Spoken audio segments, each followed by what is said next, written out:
Então, ovulou, essa paciente ovulou, ela vai entrar numa fase que é a fase lútea. Quais são as características dessa fase lútea? Então, eu sempre digo que as coisas em ginecologia, elas são... se você olha o nome do hormônio, né? Fica fácil da gente saber o que é que ele faz. Então, o FSH é folículo estimulante. Ele estimula o desenvolvimento dos folículos. O LH tem esse nome luteinizante, por quê? Porque ele forma o corpo lúteo, né? Então, ele é o hormônio responsável pela ovulação. Depois que ela ovula, aquilo que sobrou do folículo no ovário forma uma estrutura que a gente chama de corpo lúteo, né? Que é uma estrutura que fica lá no córtex ovariano, na periferia ali do ovário, e essa estrutura tem capacidade endócrina de produzir estradiol, mas também tem a capacidade de produzir o principal hormônio da fase lútea, que é a progesterona.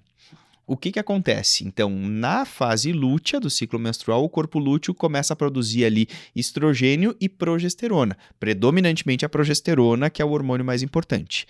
O que a progesterona faz? A progesterona, na verdade, ela produz mucopolissacarídeos nas células do endométrio, que já tinha sido previamente proliferado pelo estrogênio, e aí então esses mucopolissacarídeos tornam aquele endométrio secretor, né? Então, por isso que a gente também chama de fase secretora, fase lútea ou fase secretora, porque o endométrio secreta mucopolissacarídeos.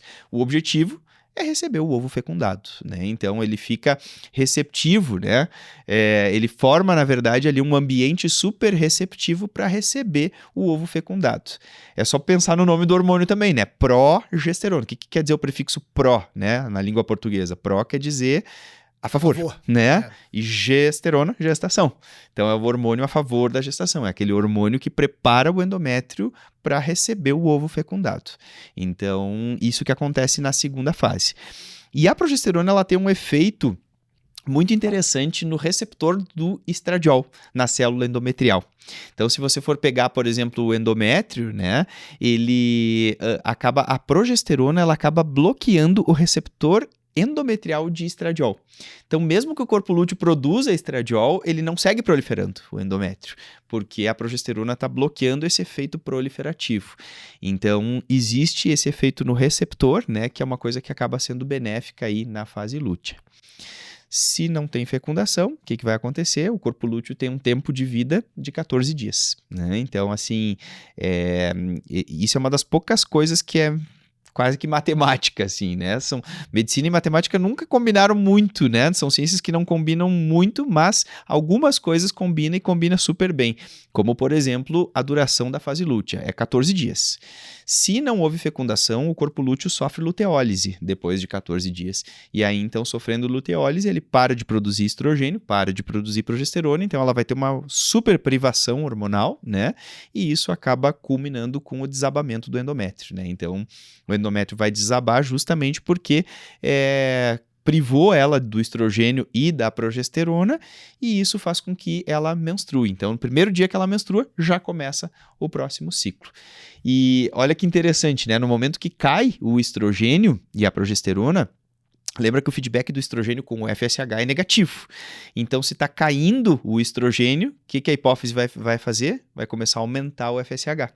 Então, já no final da fase lútea, começa a subir o FSH para que ela comece o próximo ciclo com o FSH alto, né? Que a gente falou que o ponto de partida era o FSH alto. Então, justamente ela começa o próximo ciclo com o FSH alto para poder recrutar os folículos para o ciclo subsequente. Você sabe que eu acho muito legal, que é legal dividir com o pessoal também, é a respeito dessa parte fixa da fase lútea, entender as mulheres que têm ciclos de tamanhos diferentes, né, Jader? Então, quando os ciclos são de tamanhos diferentes, em geral, o que a gente tem de diferença entre essas mulheres é a fase proliferativa. Então é a primeira fase do ciclo, né? Porque a fase lútea, como ela é mais ou menos fixa, né? Ela é fixa, é que é tão difícil falar tão matemático assim na medicina, né? Mas ela é fixa, 14 dias. O que muda realmente é a fase proliferativa. E isso que é o que determina o comprimento do ciclo menstrual. Então é isso aí. Às vezes varia de paciente para paciente, ou na mesma paciente, a diferença de tamanho, né, é sempre o comprimento da fase proliferativa.